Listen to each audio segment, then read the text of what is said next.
Bring on the clouds. What do we want? We want all the clouds. Well, the original inspiration for the project was that we'd been doing quite a lot of work using comedy with community groups, and we'd also, as a company, started working with older people, and it struck us a great opportunity to put these two strands of work from London Theatre together and see what happened, and the result was absolutely brilliant. Annie said to me that she prefers this pig to the one she married. Is that true, Annie? That's true, that's true. Why was your husband a pig? It was no good. He was no good. And at the funeral you paid an extra 50p, why? Bit more gas. To make sure it was gas, ladies and gentlemen. So I think one of the most memorable moments for me was one of the older women was actually involved with amateur dramatics when she was younger. And this is the wonderful Hilda. Tell us a bit about you, because you've got a background of doing drama and doing acting. Oh, I haven't done it through this. I'm resting down. And I think it was really great for her special interest to be brought into the living room, and she got real great talent in it. And it enabled her to show what she could do, really. I'm Janice Conley, and then I get dressed up as Mrs. Barbara Nice. Barbara's in Streisand, Nice is in the Biscuit.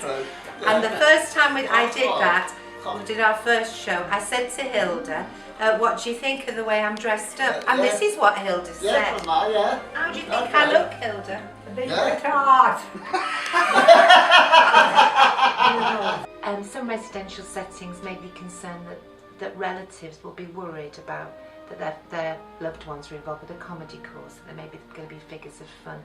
But actually, the opposite is the truth. They're elevated, they come back to be the person that they were, and they see their dad or their mum or their auntie laughing again like they did when they were at home. Brilliant, brilliant. That's great. You see, Dad was asleep when I came. Now look at him. He's had a little dance about, haven't you? I think it's great. I think what's really special about this project is actually keeping comedy at the heart of it, because of course the arts are used with older people, visual arts, music particularly, and singing, but there's something particular about laughter, and we kept trying to make sure that we concentrated that this was about comedy actually. And what's your favourite drink at Christmas, Your Highness? Oh, a drop of gin. A drop of gin. Now, your mother before you, of course we knew as a Queen Mother, she also liked a drop of gin. Would you say it's hereditary? I think it is. A weakness, I must admit, but I think it is. This wasn't just us coming and keeping people occupied for an hour. At the heart of it was, let's see how funny we can be together. Now, what would you say about the bankers this year? The bankers have taken... Oh, such a lot. What about your own money? You're one of the richest women in the world. Where do you keep your money? Oh, tucked away in a little pocket in the knickers. But what we've noticed is people outside the inner circle that's doing the work benefit from what's going on. Either they're laughing or they're tapping their foot to the music that's going on. And also, because I'm used to performing, I know they're watching actually, and I make sure I bring them in. I'm destitute and I've got nobody to work on. So if I sing with you, we'll have beds about fish and chips on the nights. Older people in comedy are made for each other. In other states, that goes up as well. I think they've lost the cork. Well, it's up somebody's bum. I beg your pardon. No, I should have said there. Ladies and gentlemen, this is a comedy genius, and I've met some comedy geniuses in my time. This is definitely one of them. Did they look after you like they would with Kate Middleton? Oh, yes. Ah, good, because she deserves a very... Do you like me, Pat? And I'm glad you know. Oh, give us a nice Christmas song. Do you know the holly and the ivy? When they are both full grown, of all the trees that are in the wood, the holly bears the crown. Hey. Now, Peg, you're very good at welcoming everybody, so... And when everybody comes... And it has a dimple in your hand. A dimple in my hand. Oh. You make me weep, girls have been so Thank you. Thank you. I should be breaking windows or something. People became more of themselves through laughter and actually related with each other. Sometimes it feels like people are just in their own worlds, but through laughter, people noticing who they were sat next to, laughing with people, and people said thanks very much because it's made us really enjoy being together.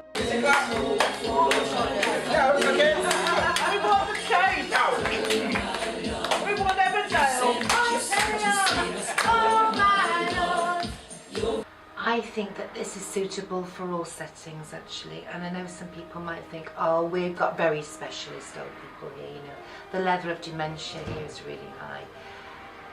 From what I can see from this kind of pilot we've done, comedy can go where water goes, which is absolutely everywhere, and I think there aren't any settings that can't benefit from bringing laughter into the room, bringing comedy into the room, and we're really good at noticing what people have got to offer, what people's strengths are, and framing that so that people come out of it feeling more than rather than less than. When we came today, Billy looked fed up. What do you think changed his mood? Oh, he feels up and down. What do you think it did for him getting up and joining in? It brought him round. It brought him round. Yeah. It was spontaneous. 44 sat down to dinner. 22-8. 22-8. Isn't it rich? Are we a pair? Bill. 44 sat down to dinner. 44. Sat down to dinner. Oh, I forget that one. You was good A at heaving breast, you know the rest. I know shop better lion. He thought it wrote a play in the notes. I mean, put his old school tie on. Just before we got here, tell us what he was like. He was depressed. It needed you to bring him out of himself. So from a staff point of view, I would hope it was easier to work with people who've been energised and uplifted and put in a good frame of mind. A lot of the residents that usually don't join in with some of the activities tend to join in with Janice's workshop. I think when Janice comes in, she tends to leave just before lunchtime, and I think after lunch they're more motivated and they eat better. Janice brings joy, and I think she also brings like a little bit of hope, you know. She definitely brings hope to them. People reported saying how much better they'd felt through laughing, and we know this ourselves, and that actually be interesting to see how much the drug bill could be decreased if laughter was on prescription more often. What do you think is good about doing comedy together? It's spontaneous. And that is brought up by you people coming into the group. You've been really good. When you were Connie Christmas, have you enjoyed being together now? I have, absolutely. I went back to my childhood and happy as a king. King John, could we have a message for Christmas to all the people? Yeah, get out of my way.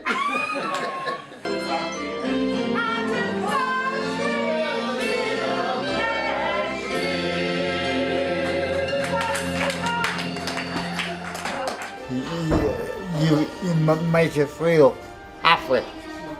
We can do it, can't we, darling? Of course we can. Your heart's in your hand, me, I love you. Now where are the clowns? They're all too big clowns. Don't bother, they're here. Older people in comedy are made for each other.